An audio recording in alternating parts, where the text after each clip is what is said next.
Drones have become so popular right now, and in 2022, DJI released so many drones. How do you know if it's for you if you're thinking about getting one? What is it that you want to use your drone for? And what are the best tips that I could give you going into 2023 so you can get the best out of your drone?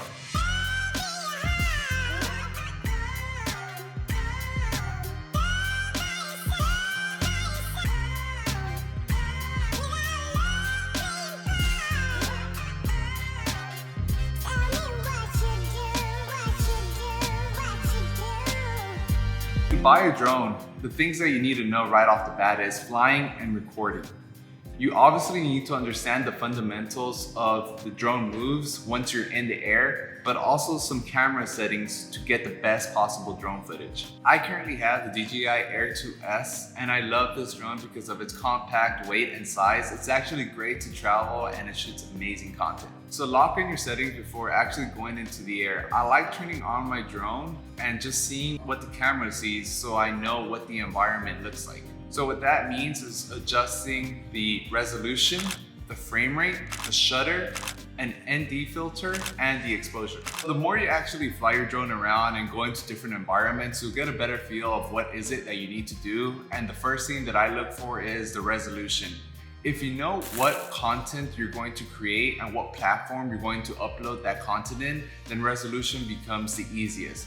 The DJI drone has 4 different settings: 1080p, 2.7K, 4K, and 5.4K. I would say my go-to one is 4K just because a lot of monitors are already in 4K, not too many in 5.4K. The frame rates that I use are 24 frames per second and 60 frames per second.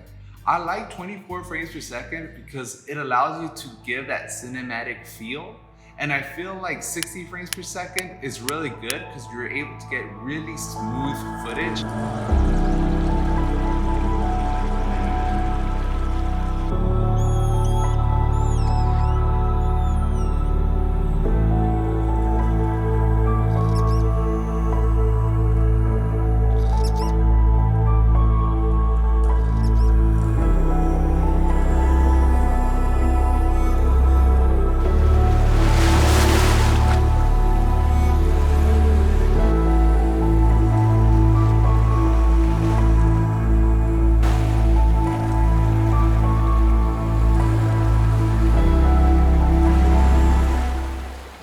But it also makes your videos much longer. And if you want to remove a person or a subject from your videos, it's much harder to do in 60 frames rather than 24 frames. Color profile, there's 2 main profile settings, normal and D-Log. Normal, just ready to go. You're able to upload it onto your platform that you're looking at, but you can't really add colors into it. D-Log allows you to have a dynamic range of colors available in your video. It looks flat right out of the drone, but you're able to color correct and color grade, which are 2 things that just give you a lot of control in post, and it actually helps you draw out emotion. The next thing is adjusting the shutter, and the rule of thumb for me is simply doubling your shutter speed to what your frames per second is. So if I'm shooting at 24 frames per second, I have the shutter at 1/50th. If I'm shooting it at 60 frames per second, then I have the shutter at 1/20th.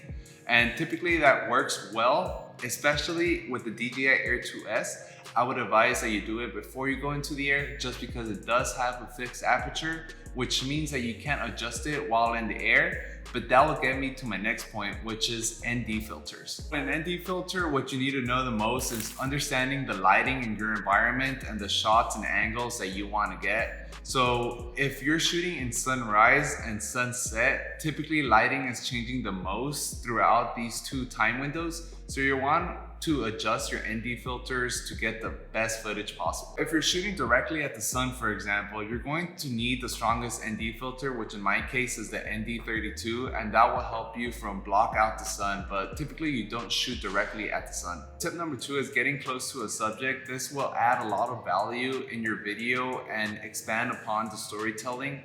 I think a lot of beginners tend to be scared at flying near subjects, and I don't blame you since I've had bad experiences with my drones as well. But just look at the difference of what it means to fly close and far away from a subject. I would recommend using the grid lines on the DJI Fly app just to help you with the framing And I think what helps a lot, definitely for me with the grid lines, is if I'm uploading for Instagram, for example, I know that it only supports 16:9 format, so I keep the subject and my framing in the middle of the grid lines. Tip number 3. So you're going to want to move your gimbal smoothly and also your drone to get the most dynamic shots. The movements that I would encourage you to practice are the pan up, pan down, zoom dolly effect, helix, orbit, and the pull in. These are definitely the moves you want to have in your arsenal, and it would definitely set your footage apart, give it a good storytelling aspect to it depending on what you're shooting with. Each of these drone moves, if used correctly, could actually draw in emotions or, pull your viewers into your video. Here's a short clip showing you the effects drone moves could have on your story.